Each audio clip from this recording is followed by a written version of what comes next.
አንዳንድ ነገሮች ሲመጡ ቆሞ ማሳለፍ ጥሩ ነው። አንዳንድ ነገሮች ይመጣሉ፣ እኛ ከቆምን እነሱ አልፎ ይሄዳሉ። እኛ ካልቆምን ግን፣ እኛ ካልበረታን ግን፣ እኛ አቅም ከጎደለን ግን፣ እኛ ጋር ችግር ካለ ግን እነሱ በእኛ ላይ ጉልበት ያገኛሉ።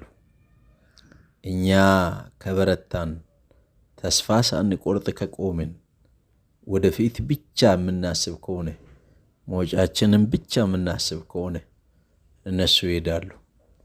እነሱ ይሄዳሉ። በሽታ ቢሆን፣ ድህነት ቢሆን፣ መውደቅ መነሳት ቢሆን ያልፋል፣ ሁሉም ያልፋል። ነገር ግን እኛ እንቆማለን፣ እኛ እንጸናለን። እነሱ ይወርቃሉ። እነሱ